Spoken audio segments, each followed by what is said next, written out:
Today in the media conference with Lal Goel, which is brought to you by V4 News, Global TV, V4 Stream, Malnadu TV, News Gaon Se, Samvad Sarokar News, Organ Donation India Foundation and Gyan. Our endeavor is to bring to you the latest what is happening in India and around the world. And today our topic is US election and Indo-American relation. The 2020 United States presidential election is scheduled for Tuesday, November 3rd, 2020. It will be the 59th presidential election. Voters will select presidential electors who in turn will vote on December 14, 2020 to either elect a new president and vice president or re-elect the incumbents Donald Trump and Mike Pence respectively. The series of presidential primary elections and caucuses were held from February to August 2020.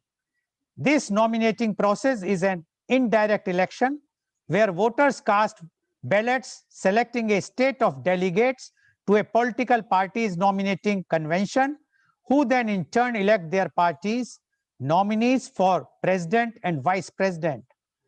Considered a referendum on the Trump presidency, the major two-party candidates are Republican incumbent President Donald Trump and Democrat former Vice President Joe Biden. The winner of the 2020 presidential election is scheduled to be inaugurated on January 20, 2021. Trump or Biden will be the oldest candidates to be elected president. If elected, Biden would become the oldest person to serve as president at 78 years old and 82 years old if he serves a full first term, and the first candidate to defeat an incumbent president in 28 years since Republican George H.W. Bush's defeat by Democrat Bill Clinton in 1992.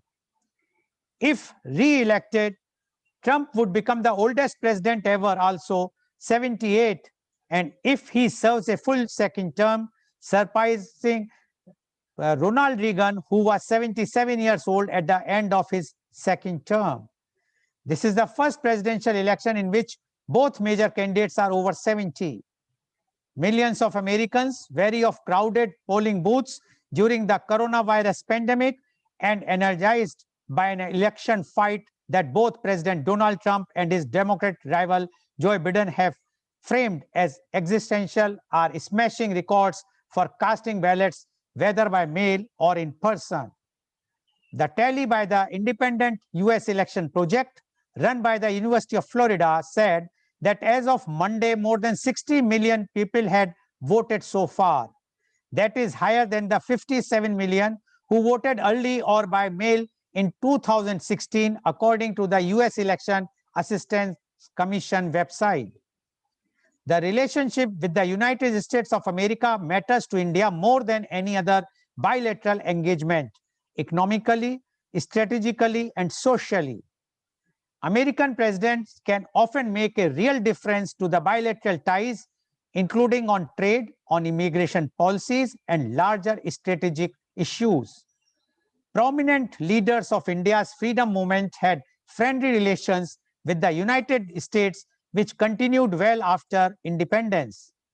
In 1954, the United States made Pakistan a Central Treaty Organization, CENTO treaty ally. India cultivate strategic and military relations with the Soviet Union to counter Pakistan-United States relations. In 1961, India became a founding member of the non-aligned movement to avoid involvement in the Cold War power play between the United States and the Soviet Union. The Nixon administration's support for Pakistan during the Indo-Pakistan War of 1971 affected relations until the dissolution of the Soviet Union in 1991. In the 1990s, Indian foreign policy adopted to the unipolar world and developed closer ties with the United States. India's first serious departure from its non-aligned posture, the 1971 Indo-Soviet Treaty, was a response to the continuing US tilt towards Pakistan and the beginning of a Washington-Beijing engine. In 2020, it is the frightening prospects of a powerful, belligerent, and hegemonic China that has helped New Delhi build its relationship with Washington. And to discuss about the US election and Indo-American relation, we have a very elite, knowledgeable, experienced panel with us. I would like to invite my first guest, and he is Dr. C.V. Anand Bose, IAS. Dr. Bose is one-man expert commission on labor to prepare an action plan for the welfare and development of the workforce in the context of COVID-19. He was former head of the Disaster Management Government of India and Central Draft Relief Commissioner, Government of India. He is also the principal advisor, Government of India Heritage Project. He is the chairman of Indian Red Cross Kerala. He was the vice chancellor of National Museum University of Delhi. He has authored 40 books in English, Malayalam, and Hindi, including novels, short stories, and essays. 4 of his books have become bestsellers. 4 books on Vastu and architecture, and 1 book on housing received prestigious the Sharjah International Book Fair Award. Dr. Bose is an housing expert, innovator, writer, orator, and visionary. The path-breaking institutions set up by him, such as Nimriti Kendra, Building Center, District Tourism Council, and Habitat Alliance, have been replicated at the state, national, and global level. He was the head of the prestigious Supreme Court Committee on the Treasures of Sri Padma Swami Temple. Dr. Bose addressed United Nations General Assembly and specialized sessions 5 times on various international issues. Dr. Bose is a recipient of 31 national and international awards, including United Nations Global Best Practice Award. He also received prestigious Jawaharlal Nehru Fellowship. Kerala government termed him Lord of Ideas. Former Prime Minister Manmohan Singh called him inspired civil servant, and our Honorable Prime Minister, Mr. Modi, called him Man of Ideas. Welcome, Dr. C.V. Anand Bose on the show. Dr. Bose, as you know, the US election is underway, and they are going to vote on 3rd of November. So we would like to know, because you were there and you have addressed United Nations 5 times. You were there in United States. In the last time when the Trump's election was there, you were there for almost 1 year. Now, I think you are one of the most experienced person who has watched the US elections very, very closely. So we would like to know from you the US election and Indo-American relation. Dr. C.V. Anand Bose, please.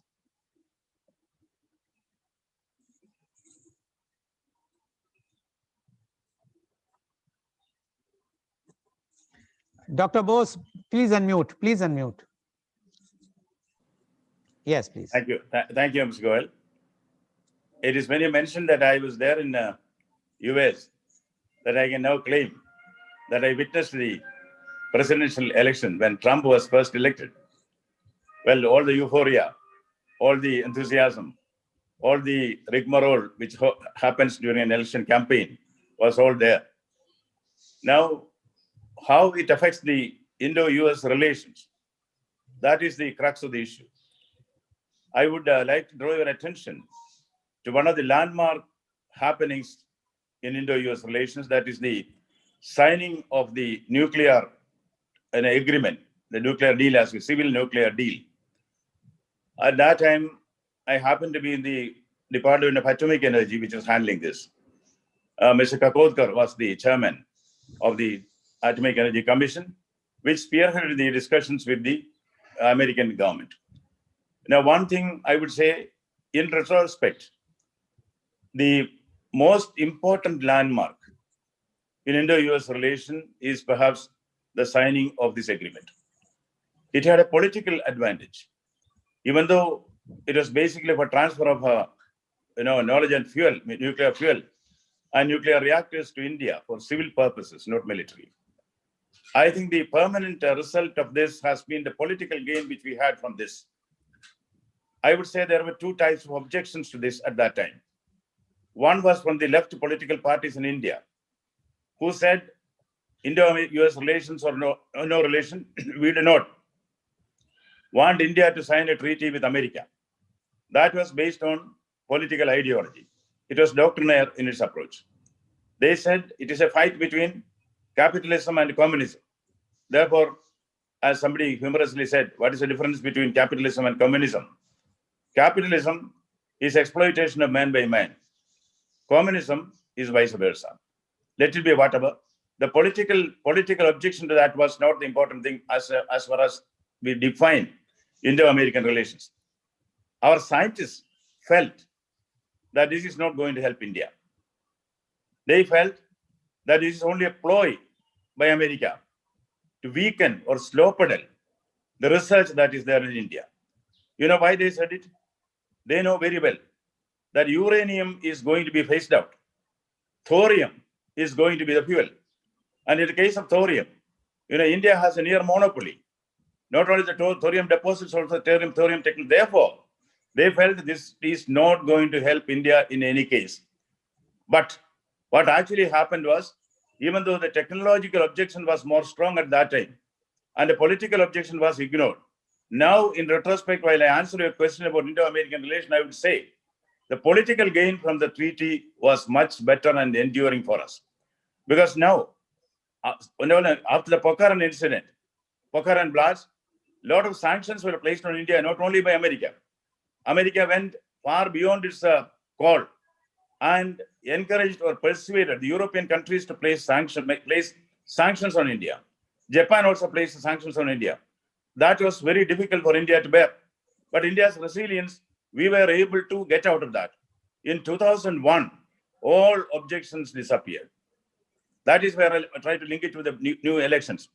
So the Republican president, George Bush, found that India should not be penalized at all. And then was the opening up.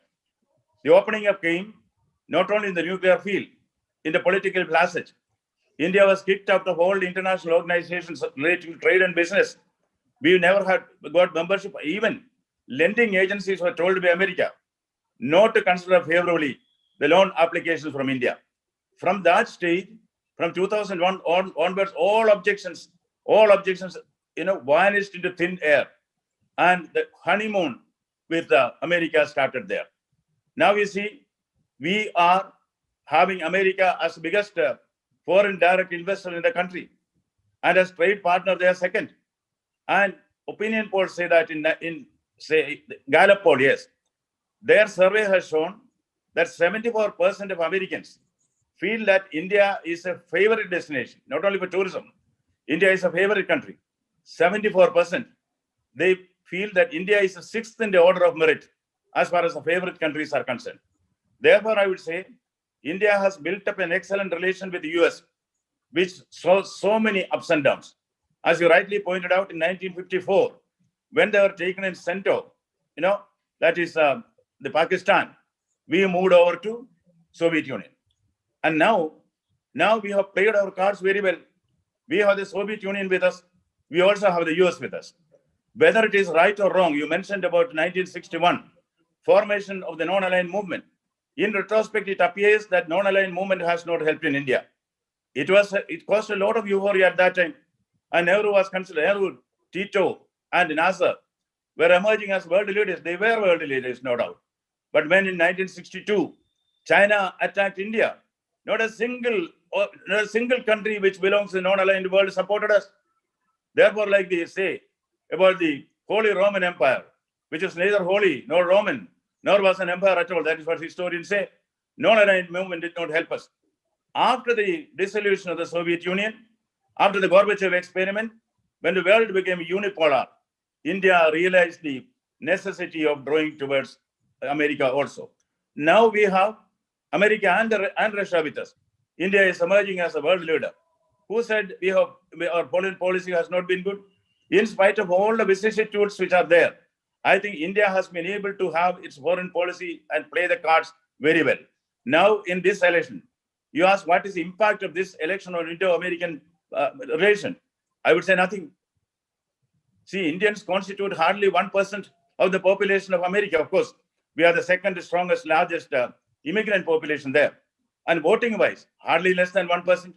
So that is not going to make any difference. But it is not the influence of Indians, but it's the affluence which affects American election. Fundraising is there. And in certain strategic states, we may perhaps be able to be the game changers. But this policy, India-American relation is not at all an issue with the Indians. So they are not fighting the election. They are not supporting Trump or the other Biden based on how they will treat India. That is not one of their primary concerns at all. But still, as they say, in diplomacy, there is no permanent enemy or permanent friend. In diplomacy, there is only permanent interest.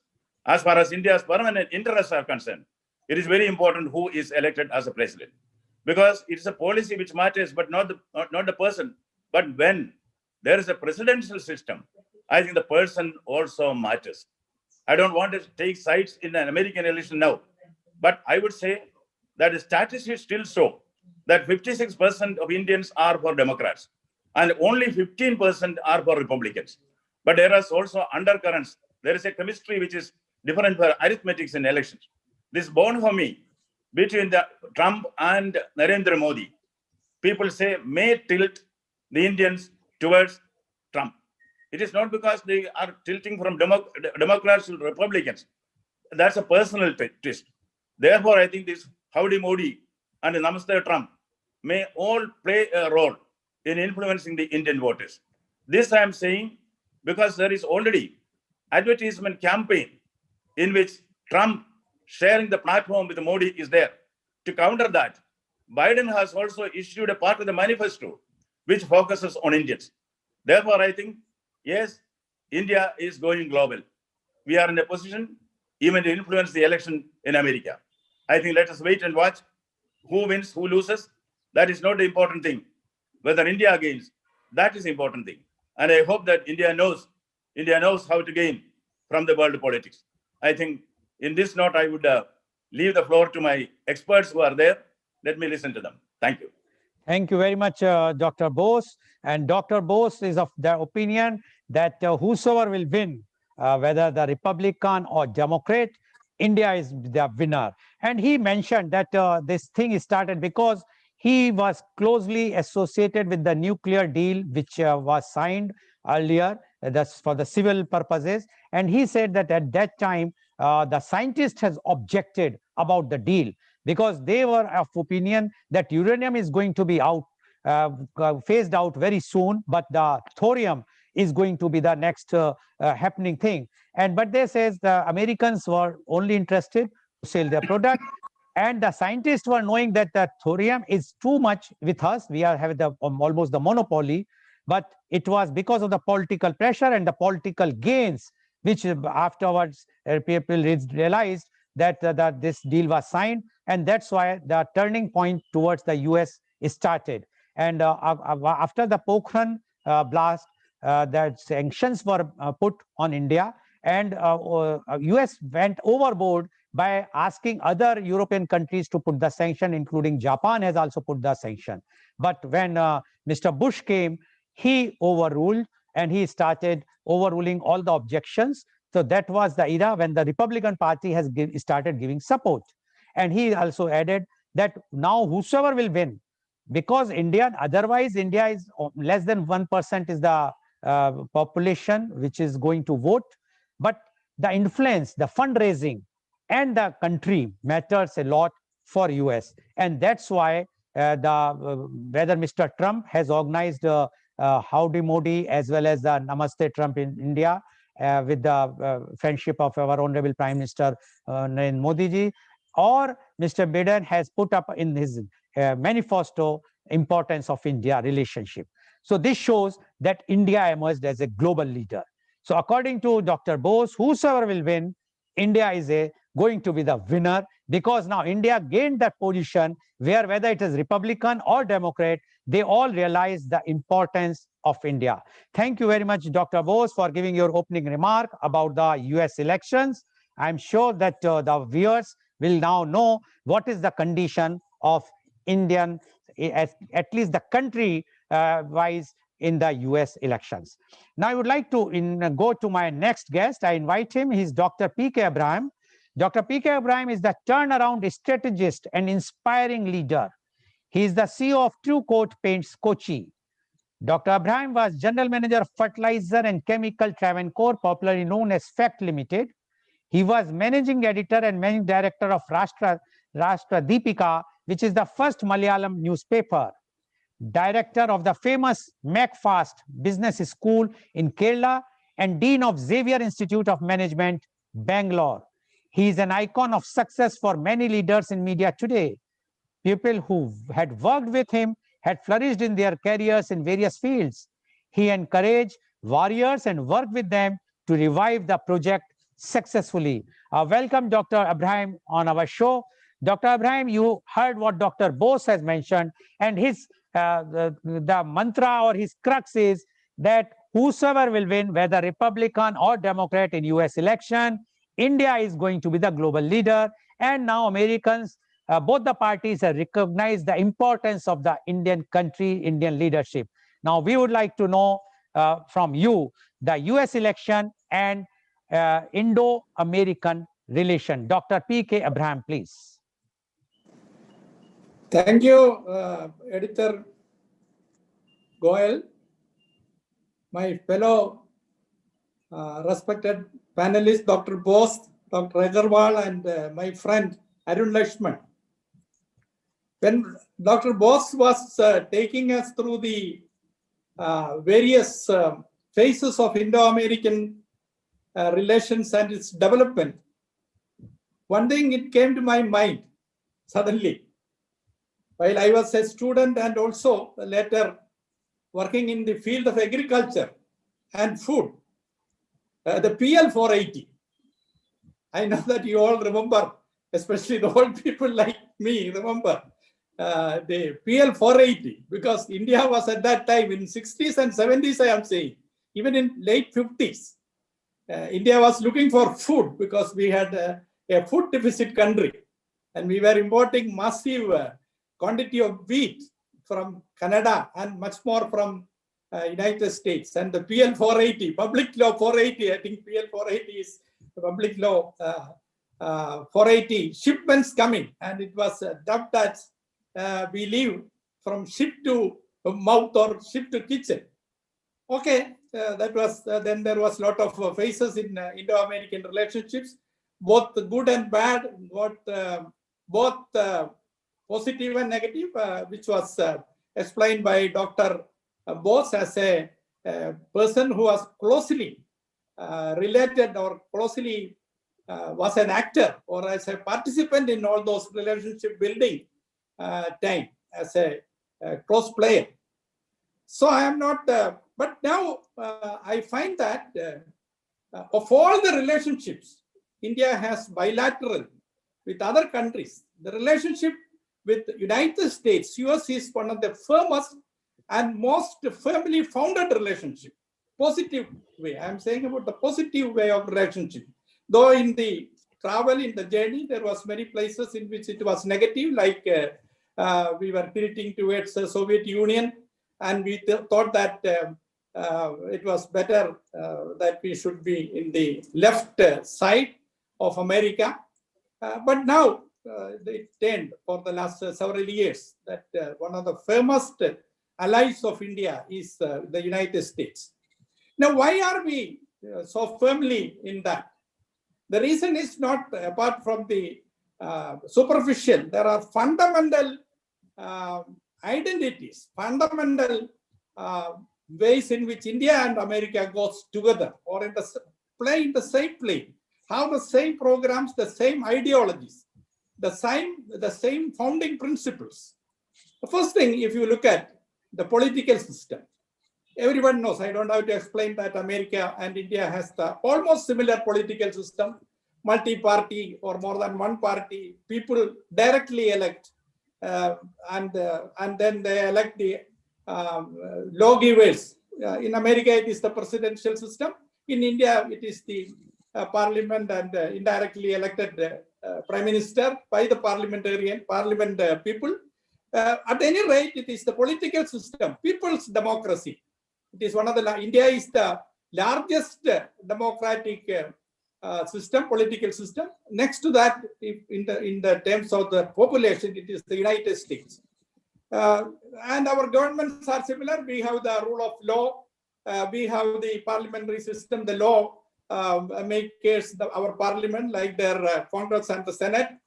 We have the independent executive, here the Prime Minister, and down the Prime Ministers, and then the states. The federal system, like in United States, we also have the federal system. Then the rule of law, and also the independent judiciary, where the American political system is controlled by the check and balances. India also more or less the same system. So in the political way, we are similar or almost identical. So there is a lot of things common to United States, US and India. The second is the economic system. Okay, we were following, as Mr. Bose must be knowing, we were following a socialistic pattern. It is neither here nor there. But at that time, we were, especially our left people, were having a lot of disdain for the Western system. They used to say that the capitalist system, the exploitation of the people. But then we found that after 90, when we opened the economy, we found that it is not so. It is a market which would decide the economic operations. It is not the capitalist, but it's the market. As the famous economist Professor Samuelson said, it is the market which decides what to produce, how to produce, and for whom to produce. So that is a market-driven economy or the consumer-driven economy. That is the American way, in a way, in the Western, most of the Western way, what we call or what we mock that the capitalist way. It is not really capitalist way. It is really the people's market which will decide. For example, if Bill Gates is so rich, it is the market which wants the windows. If look at the Zoom fellow is now one of the richest fellows, billionaire, by selling his Zoom, because the market wants Zoom. It is not some capitalist sit there, some corporate chief sits there and you buy Zoom. It is people like you and me which decide. So the economic system in India also turned, especially after 90, opened up the economy, and we are also now in a larger way following the people's capitalism, or because our economic production and our economic sphere is controlled by small individuals, MSMEs, large corporates, medium corporates. So they are the movers and shakers of the economy, as in the case of America. So the economic system, we don't have the state capitalism or the party capitalism. Then, of course, we have the free press, like in the American. We have one of the best trade relations with America, which is mutually fulfilling, as you know. America needs to have huge markets like India, especially for technology-oriented goods. India needs markets for their people-oriented goods like the software and then so many other light engineering goods and many things, your textiles. So there is a mutually fulfilling trade relations. More than that, where we are more firmly seeing each other is in the geopolitical and the defense area. There's a vast change happened in the last, actually the change started in 90s when the USSR was broken and the unipolar and the bipolar world was changed. But then suddenly we found that from the side, in the place of USSR, earlier dominating the eastern wing, suddenly we found that our friendly neighbor, so far our friendly neighbor, China has sprang up. China has sprang up and they wanted to have dominance of the world, and especially the Asia-Pacific region. The Asia-Pacific region is vital for India because we have a power, a major country in Asia, Asian continent. And in the Pacific also we have interest because that is one of our sites. And the same is the case with the United States. The international geopolitical situation, United States, there was no rival once the USSR was broken down, but now China is turning up, rising up to not only to have their own strength and build their strength, but they wanted dominance over the international affairs, over the world, dominance. And that's why they are coming to conflict with India. India doesn't need any dominance on anybody, but we have a neighbor. Suddenly, a huge neighbor started playing power games. So in this, our friend or our ally, and having the same interest is yours. So that is a very huge connecting factor. You know that American State Secretary and Defense top officials are in Delhi today, and they are going to negotiate certain strategic deals, especially on intelligence and information sharing, on strategic resources, on strategic areas. So that is a very important step. We could not think of this kind of relationship with the United States maybe 10 years ago, even though we have signed our nuclear treaty with them in 2008, but still we could not think of such a relationship. So these kind of relationships and identity in all these matters make India and United States natural allies. It is not an artificial allies, common interest, common basis in which, or common platforms on which both the countries are going. Now, coming to the American elections, obviously everyone knows that whether it is Democrats or the Republicans, America first is there. Whether it is Trump always say vociferously, America first, America first. Okay, Biden may not say that, but ultimately, or the policy of any government is their country first. We have no quarrel about that. But then both policies towards India will be positive. They cannot antagonize India. And whether Biden wins or Trump wins, the Indian position will be very firm. The relationship will further, the relationship will flourish. The only difference is that Trump will be more vociferous. As you all know that he's a businessman and a politician, and he's a very flamboyant and very outgoing person, a showman. You know that he was also a showman, and then of course a very, very successful businessman. So he has his own way of expressions.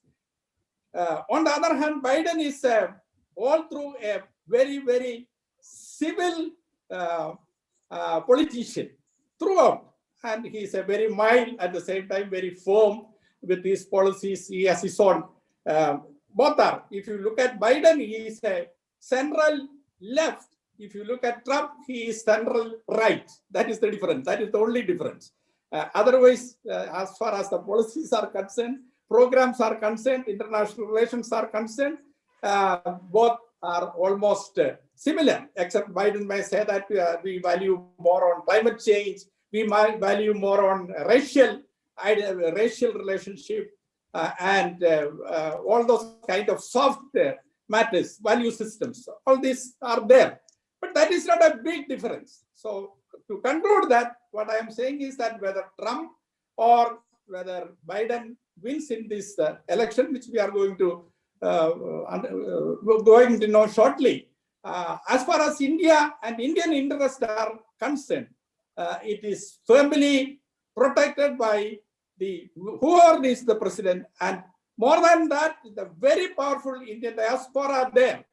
You know, once when we were all young, the only people, the Indian people in America are mostly large number of health workers, especially nurses from this part of the country, Kerala, and doctors. But 1990 changed all this. The information technology has transformed the quality of migration. And now you know that our IT professionals are the people who are calling the shots in the United States. They are the people who are controlling most of the Silicon Valley Fortune 500 companies. And they are a very major force, and they are needed there. And of course, that will be, and our people are having a definite influence on American politics, American political decisions, international decisions. And therefore, whoever be the president, our relationship, which is positive, which was built up for the last, after the nuclear treaty signing, then from Trump and Modi relationship, Howdy Modi and Namaste Trump and all those kind of big budget programs, the relationship which we built will continue, and it will be positive and beneficial for both countries. With this, I would like to conclude. Okay. Sir. Thank you very much, Dr. P.K. Abraham. And Dr. P.K. Abraham started with the PL 480 because he says that when we were young, we used to see how the food grains used to come in the ships, because that was a program by the US to help for 50 years the countries around the world by sending the food grains. So that was the program. And then he says that there is a lots of similarity between India and USA. He started with the democracy thing. He says both the countries are democratic, and India being the largest democracy, the second is US. They says both have democratic process for the election.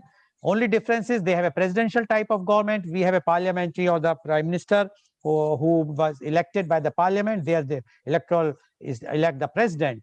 And then secondly, he say about the finances or economics. He says both the countries are having the same things which are prevailing in the world. What they also need us, we also need them, because both have the common interest. And after the Soviet Union's breakup, the government, the India has tilted towards the US. And earlier, the doctors and nurses were the dominating force in US from India. Now it is the IT sector which is dominating. Thirdly, he says about the geopolitics. He says there also they have more than one party and democratic thing. In India also we have a similar type of system. So both are having only differences. They termed as a capitalist, while we termed as earlier we were following socialism. So that is the difference. But he says if overall, if we will see the Indo and Americans, they are very similar, though they both of the countries need each other. And he says now it makes very little difference whether Republicans wins or whether Democrats wins. Both are going to give importance to our country because of their necessities. Although the market is there, he mentioned about that the defense secretary is there, the minister, external foreign minister is foreign secretary is also US is present in Delhi to sign some strategic deals, etc. So according to Dr. Abraham, it will not make any difference as far as the Indo-American relations are concerned. Yes, according to him, Trump is more flamboyant, Trump is more friendly with howdy Modi and Namaste Trump. But Biden, although he's a very civil, he used the word civil politician. So he says that he's a civil politician and he's a very mild one, but he also gives full importance to India. So as far as Dr. Abraham is concerned, he also endorsed the same views as Dr. Bose, that both are of the same platform, whether Democratic or Republican, India is going to be the winner. Sorry. Now, I would like to invite my next guest. Thank you, Dr. Abraham, for giving your insight of the US elections and the US Indo-American relations. Now, I would like to invite our next guest is Dr. Mohanlal Agarwal. Dr. Mohanlal Agarwal is the former professor of marketing, innovation, and management, IIM Lucknow, XLRI Jamshedpur, and California State University, USA. He is the president of Indo-Gulf Marketing Association. He is US Fulbright Fellow, Boston, EFMD Fellow, Paris, and British Council Fellow, London. In 2019, he was ranked among the 251 most fabulous global education leader. Welcome, Dr. Mohan Agarwal, on our show. You have heard what Dr. C.V. Anand Bose as well as Dr. P.K. Abraham mentioned. They have agreed on that is the same thing. They said that the India is the winner because whatsoever the result will come, whether Republican Party or the Democratic Party, whosoever will win, the India, they cannot neglect India. and Indian position is firm. And according to Dr. Bose, India will be the global leader. According to Dr. Ibrahim, India's position is firm. It makes no difference who sir is going to win. But now we would like to know, because you have worked in USA, you stayed there so long, so you have more insight, on-site experience. So we would like to know from you, US election, and Indo-American relation. Dr. Mohanlal Agrawal, please. Thank you very much, Dr. Lal, for assembling such a wonderful galaxy of speakers like, Dr. Anand Bose, and of course, Dr. Abraham, and I'm looking forward to Dr. Arun also. Probably many of us do not remember that it was FDR, President Roosevelt, during the Second World War. He was the person who spoke first about India's independence from British regime. Not many people know that part. And their goal was only from the independence of freedom, love that they have for the entire world. Of course, it was Churchill who was very, very opposed to the idea. And he was so opposed to them that he even told Roosevelt that if you put more pressure, then I will resign.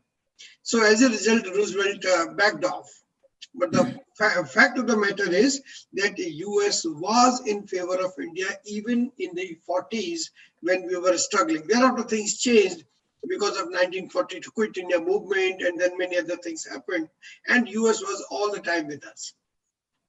Now, when we look at the US and India, in general, or rather I would say on a scale of knowing or not knowing, it is the democratic presidents who have helped India the most. Possibly the best president for India until 2000 was JFK or JF Kennedy. He did so much for India in terms of everything that he almost was in love with India. And not only that, he even sent his wife, a very, very wonderful, charming lady, first lady, to India. And so much so that even Nehru at that time was so much smitten by her visit to India that he kept a picture of hers in his, private collection, and story goes like that. But I'm not going there. I'm going about the contribution of the presidents of US to the country that we have based on their ideology. And probably the worst president was Nixon, probably. To some extent, I would say that Lyndon Johnson was also not so good because of the ideological and personal reasons. But it was Nixon who was probably the villain or the chief villain as far as the relationship between India and this is concerned. And surprise, surprise, the relationship between US and India never went to the height that we have, even in the regime of Clinton. Even Clinton didn't do so much for India as probably thereafter things started, getting done. Some of you may remember that he had put an assistant secretary here, and she was very much against it. And not only she was against us, but she even put the Kashmir problem also as one of the questions. And therefore, it was a very, very tough time for India that they were dealing with this. So naturally, India had to go to USSR at that particular time. But like, everywhere after 1991, then things started changing. So I would put the election, parties, and inner relations into two phases. Phase one will be one up to 2000, and thereafter I will put it after 2000. So up to 2000, I strongly believe it was ideology which was making India, to some extent, a power play, a game of the presidents, depending on which party they came from. And in general, Democrats helped most, in general.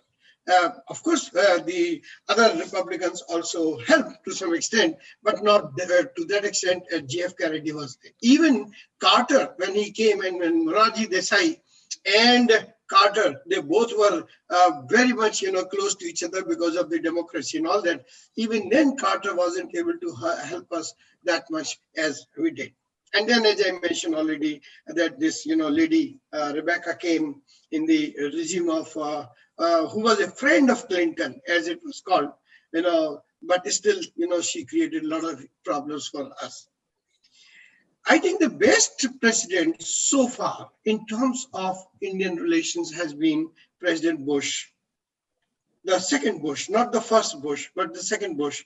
That when he came from 2000 to 2008, he took Indian and US relations to a height nobody had even seen it before. He was almost, they said he was almost in love with the Prime Minister at that time, Dr. Manmohan Singh. And Manmohan Singh became almost like his finance secretary of Bush, that Bush will many times consult him on economic matters and all. So it will be wrong to say that India is India, doesn't matter whether you are Republican or whosoever wins. It is wrong to say that that kind of thing will be like that. There are two words which are defining India today, India and US relations. Everybody is saying one word, I am saying two words. And those two words are India and China. Both of them are quoting India, not only for India what India is, but also because of China what it is trying to be. And India is becoming like a hedging for them. A hedging where they are putting things here in order to counter China from that point of view. So long as China remains what it is, India will also gain importance. And I'm sorry to say this, it will happen, whether we like it or not. Of course, India is India. Of course, Indian importance will also be playing there. But it will be a mistake to think that Indian importance alone is sufficient to drive the Indo-US relations, because to that extent, China will be a factor. And as China is going in a very, very belligerent direction, I think Indian influence will also be going up, or at least consideration in their part, because US would not like at all that China be what it wants to be, and therefore it will do everything, including doing many things for India. So this is the first part. The second thing which I would like to say here is that in this particular century, the relationship between India and US has moved on from party affiliations to person affiliations. So if you look into the person affiliations, first it was Bush, who was Republican, then Obama, who was obviously a Democrat, and then again Trump, who is Republican. And if you see that, therefore, the relationship between Modi and Trump is not because of ideological thing, but it is because of personal things. So to my mind, persona will play the role rather than ideology. And to my mind, therefore, I would say that India will continue to be beneficiary if persons are right and if persons are able to play to that point. Now, obviously, there is no misunderstanding at all that India will remain on the high agenda because of the population, because of the democracy, because of the education that we have, because of the educated workforce we have. All those kind of things will continue to make India great in its own right. But do not forget that this own right is also at this particular moment supplemented by China being there. Now the question is that how relations between India and US will develop as we are moving going forward. In my opinion, three letters or three words will define. Number one will be employment opportunities. Number two will be education. And number three will be entrepreneurship. Let me take education first, being from that particular field. If you look into the educational relations between India, this is one of the best defining relationships in the world. All of us remember how much we have benefited from what is known as Fulbright Scholarship or Fulbright Program, which now is called Nehru Fulbright Program. I'm one of the beneficiaries of that. And I know that how great that particular program is. Now that program is election neutral. It has got nothing to do with republics or democrat or whatever. That program will continue to happen and will produce the best people from them. The second is educational inputs or people that they are getting from India. Like for instance, at this particular moment, in spite of everything, 200,000 Indian students are there in the US. 200,000. Of course, this particular thing is declining because of Trump and many other things. And what is the loss of US is becoming the gain of Canada in terms of students going there, because they are receiving the number in much increasing number. But still, India and China are the two biggest contributors of students to universities, business schools, technical universities in US. Therefore, they will need all that kind of thing. In fact, already many universities in US are facing the problem of Indians not coming to them because of COVID and because of many other geopolitical situations. The second part, as I had mentioned, is employment. Without doubt that Indian population is the most suited population for them in terms of employment.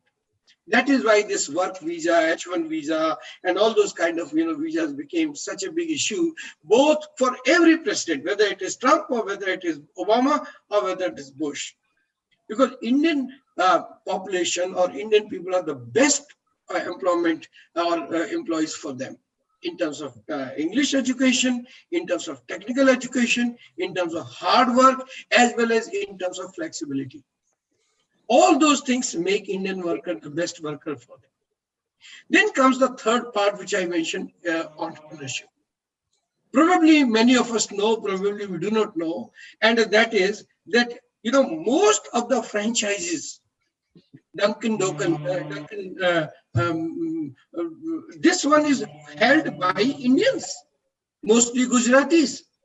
And therefore, entrepreneurship is being provided, whether it is Dunkin' Donuts or whether it is, the valley in California, each and everything being provided by Indians. Hotmail was created by an Indian. If you look into many of the technical things, whether it is Google or whether it is Microsoft, Indians are playing a very big role. Now, which means that the receiver part, which we very embarrassingly remembered, PL480, food and this and that, I think that particular situation now has changed from a receiver to a contributor. And now Indians have become contributors rather than with a begging bowl in their hands because of the entrepreneurship. And I think to that extent, Dr. Bose is right, that affluence has changed the things rather than, so influence comes also with money. So influence, affluence, both are playing a role. If I talk about education sector, Indians are the second largest number of teachers in American business schools, whether it is Harvard or whether it is MIT or others. You must have already heard that the third dean from in Harvard has come from India, from our IIM and other places. So which means that we are playing the role of influencer also. Let's not talk about affluence, because that will, to some extent, I would say, diminish the role that they are playing. So influence, affluence, entrepreneurship, education. Now that is where I would say. Now he said that it doesn't make a difference in terms of the difference because we are just 1%. Actually, it is not just 1% only. It is also the kind of value and power which we have. And that particular thing will make the difference. So to conclude, the point which I'm trying to make is that Indo-US relations will definitely be, affected by the elections. Of course, everywhere the relationships will depend upon the mutuality of interest, and India will definitely make some, but India definitely has to gain and lose in terms of the election that we will have result, whether it is Biden or not. Because Biden will not be, and I can assure you, will not be very much warm to India, because he will not see China as one of the adversaries. He will be seeing it more as a collaborator or something. Well, to that particular extent, I would say that Trump will also be having a different game to play, if he's elected, God forbid. But still, all that particular thing will happen. So only thing which I'm saying is we have become election neutral. We have become personality oriented.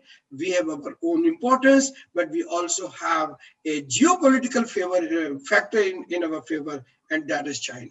So to that extent, I think which will be the benefit to us. Thank you, sir. Thank you, Dr. Agrawal, for giving the details. And Dr. Agrawal views are a bit different from Dr. Bose as well as from Dr.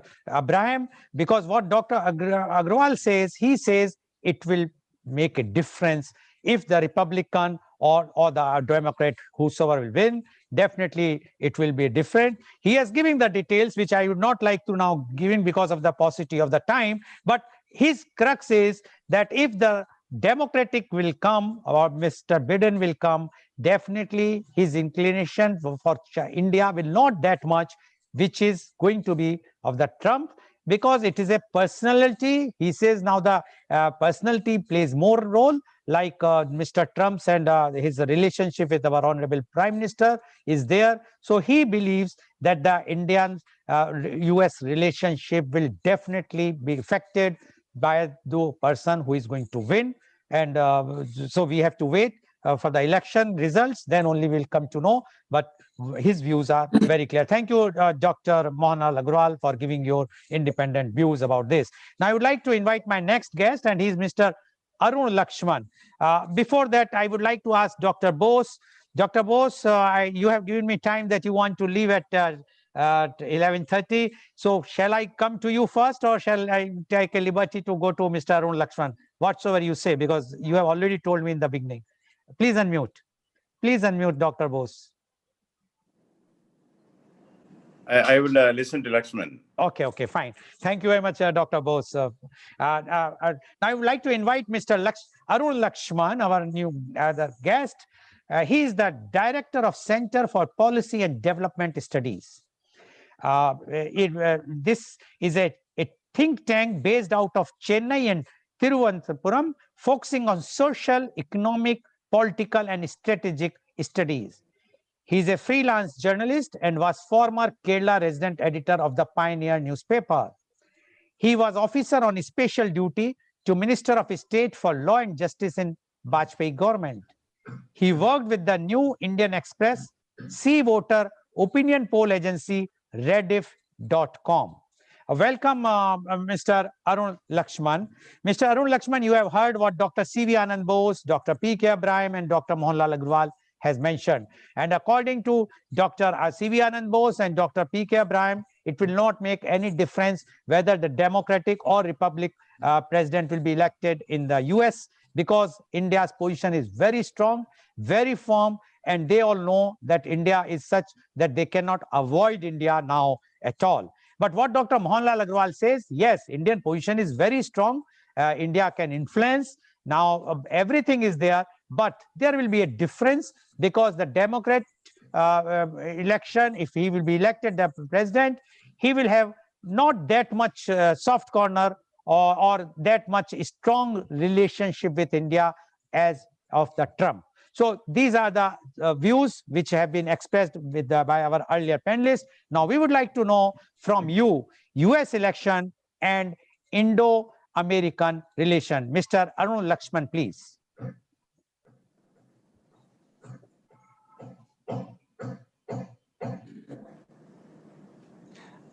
Unmute. Please unmute and please switch on your video, please. Yeah, and please unmute. Please unmute. Yes, please. Thank you, Mr. Goel, for having invited me. I'm unmuted. I think I'm audible. Am I audible? Yes, please. Yes, please. Hello? Yes, you are audible. Okay. Yes. Thank you, Mr. Goel, for having invited me for this function. I do my respects to Dr. C. Anand Bose, Dr. P.K. Abraham, and Dr. Mohan Agrawal, all very towering personalities, having made across the viewpoints on the United States elections, which is happening on November 3rd. To start with, I feel that the Indian community, as Dr. Bose and Dr. Abraham had told, it's an affluent community. Dr. Mohan also, of course, it's an affluent community, and the influence of the Indian community is mattering.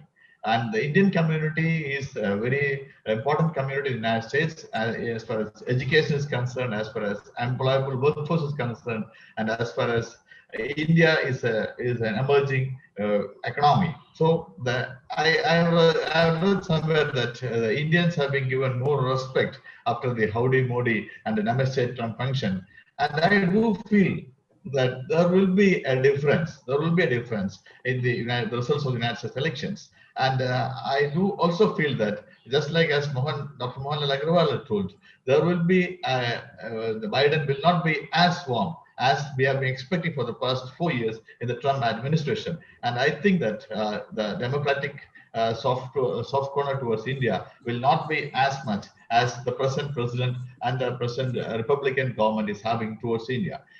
One thing I can say, the recent political development in the Middle East of Trump has gone for it's with the Middle East countries and the Israel, UAE, Bahrain, and Sudan, as all these countries have now joined with with Israel, and that's making a major difference in the United States elections also, because the powerful Jewish community in the US is they're more of an influencer in American politics, and I feel that that community has given this movement of Trump or in the UAE, in the Middle Eastern politics, has given an advantage to the Republicans in the elections as well as the Jewish community is concerned.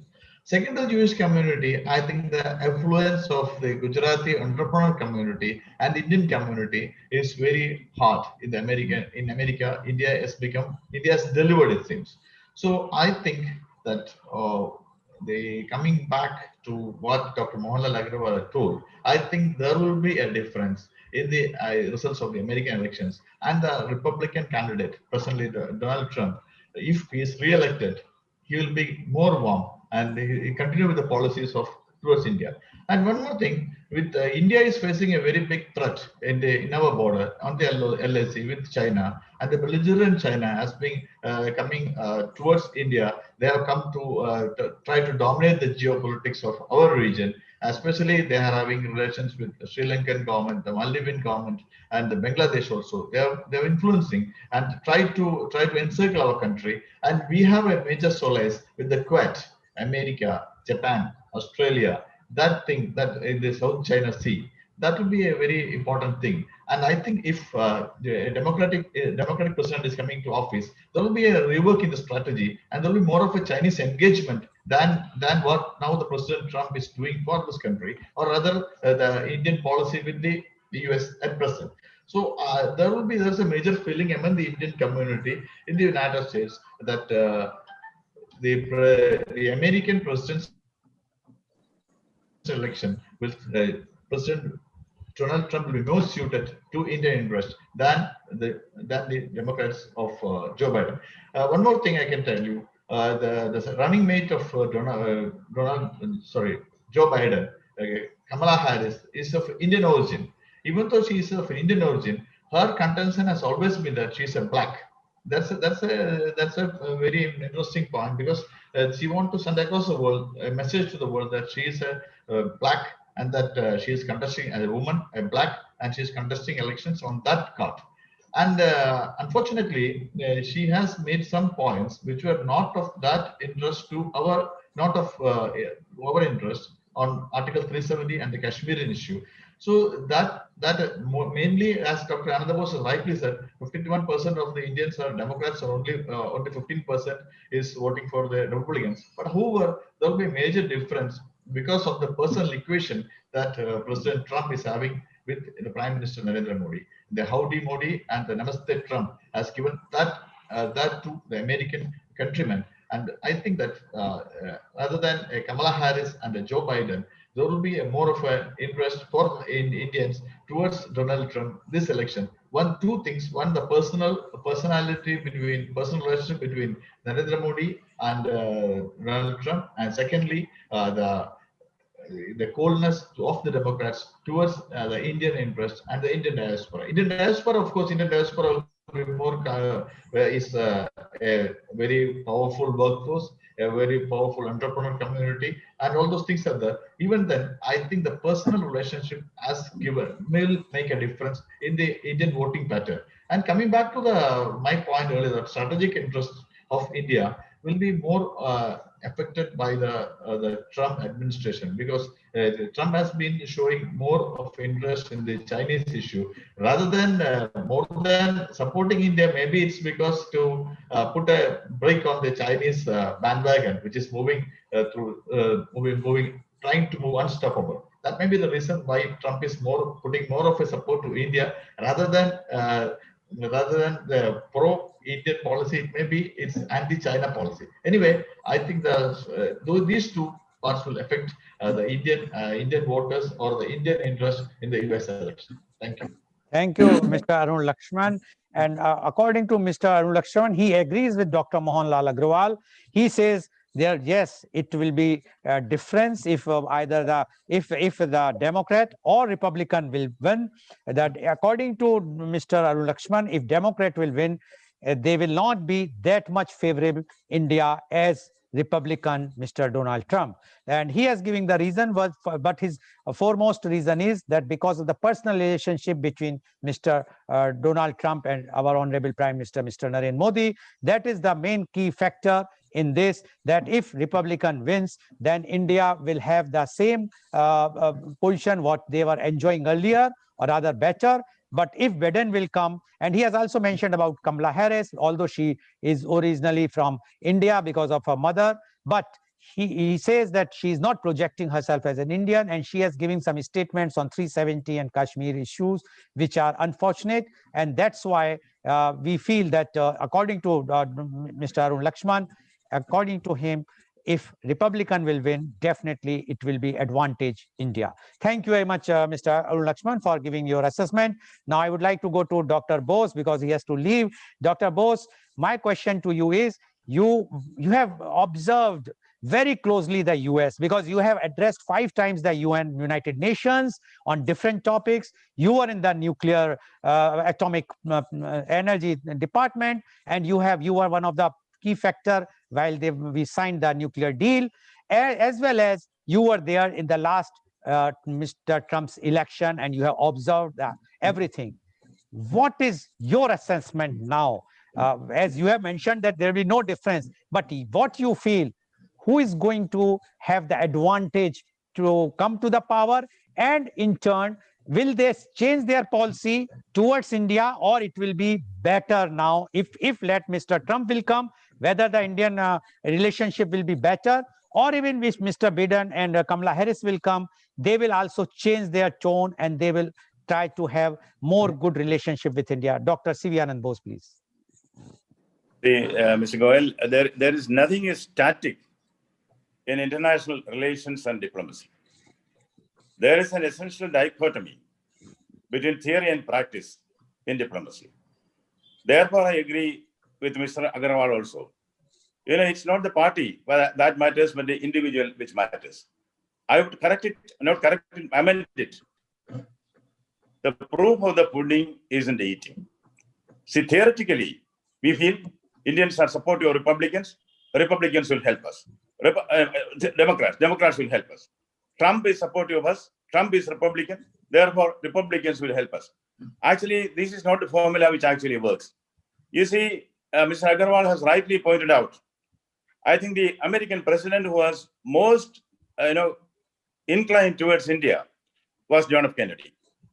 John F. Kennedy even went to the extent of saying that if China should dare attack India once again, even nuclear option will be used. That was a stand which he took. But in practice, what happened?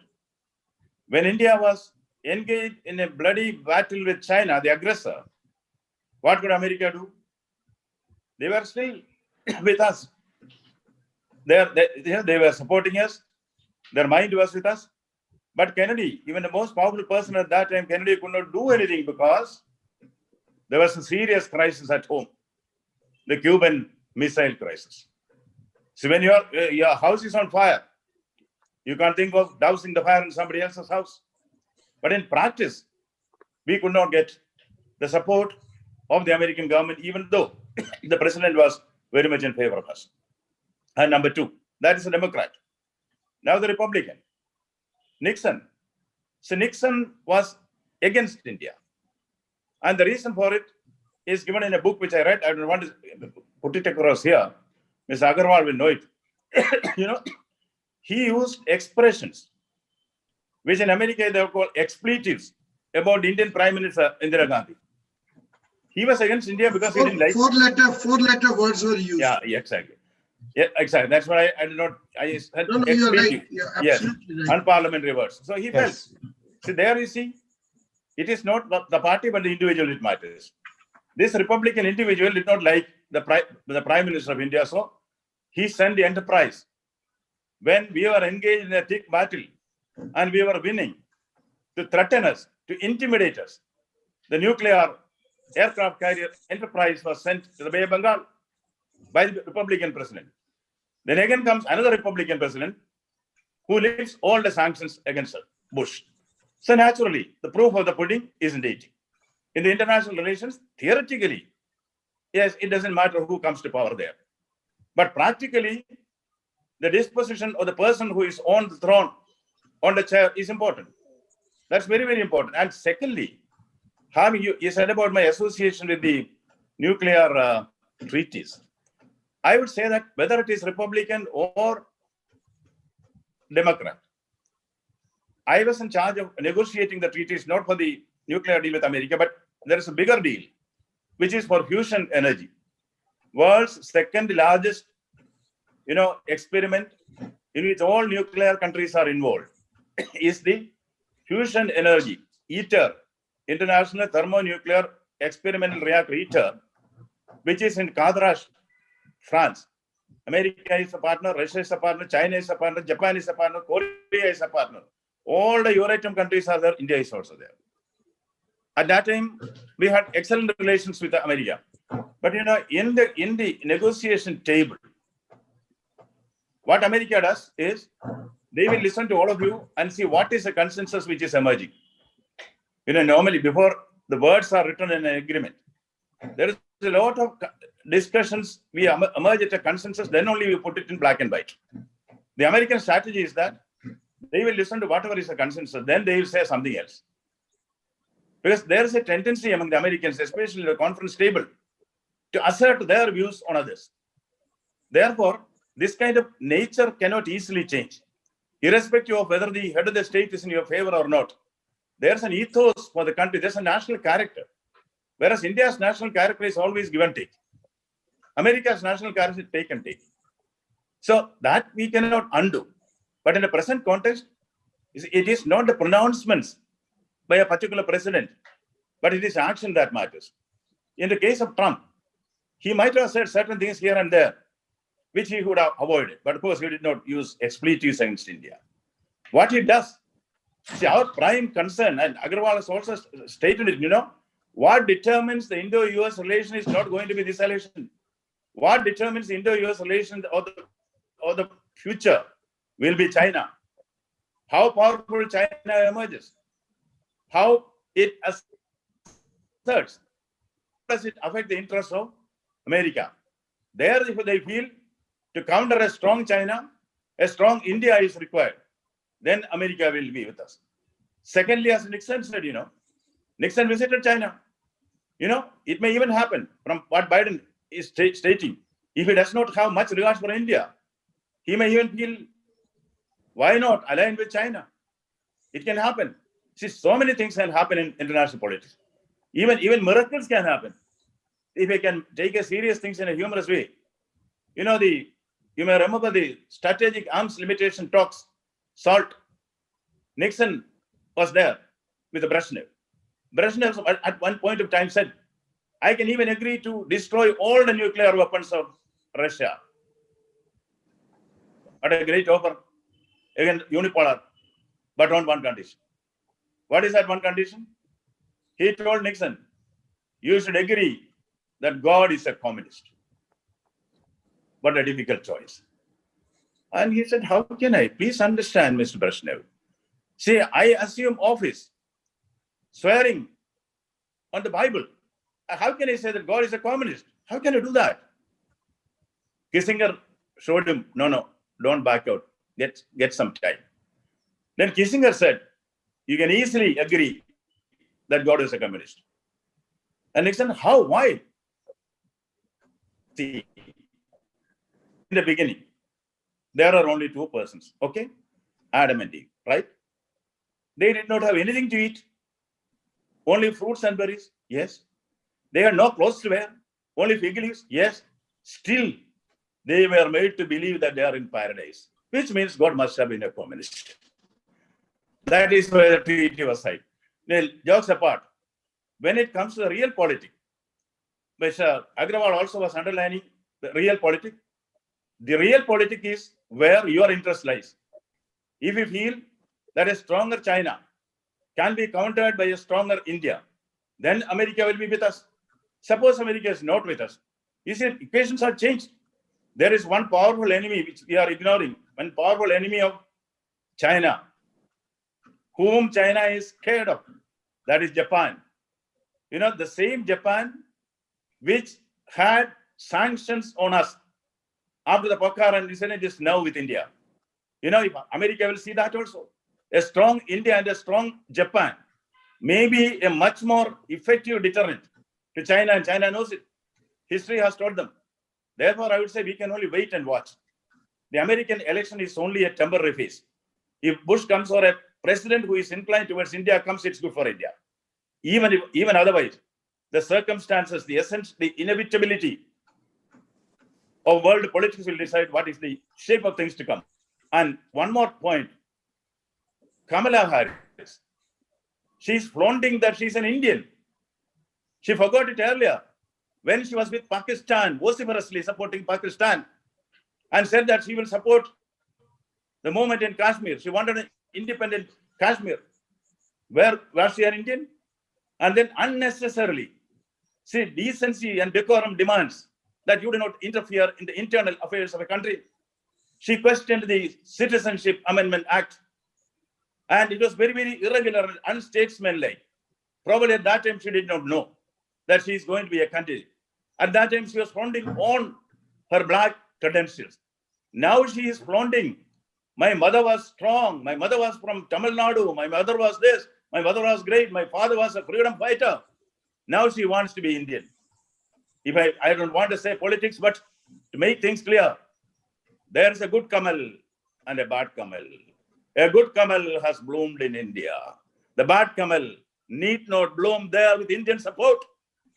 Therefore, Biden has put his own nail on the coffin by selecting this cohort who is there to alienate even those Indians who otherwise would have supported the Democrats. So let us wait and see. Thank you. Thank you very much, Dr. Bose, for giving such a strong reply for a simple question. But anyway, this is your style, and the way you have put it, yes, very correctly. No Indian would like that their country's name should go down by anyone, whosoever he or she is. After all, we are for our country. Thank you very much, Dr. Bose. And now I would like to go to Dr. Abraham. Dr. Abraham, you have mentioned about the market.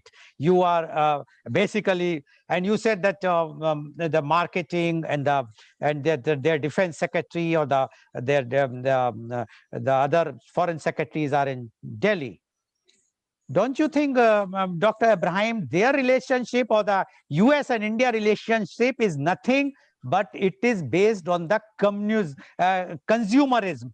They know that if earlier they were knowing that the China, India too are the force or the best market in the world. But now when the China has gone out of them, they are only having one big market, that is India. They do not want to lose, whether Democrat or Republic. They were forced to recognize India because they have to sell their products in India.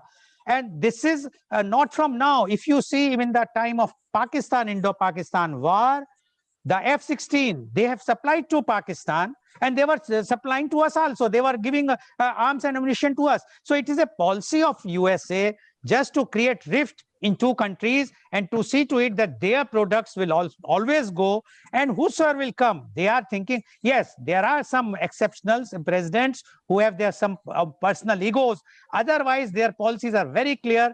They are money-minded. They want to earn money, whether from India or from any other country, from wherever they will get. What you say about this, but in a very, very short way, because I have to take the answers of two more. Yes, sir. Very, very, very brief.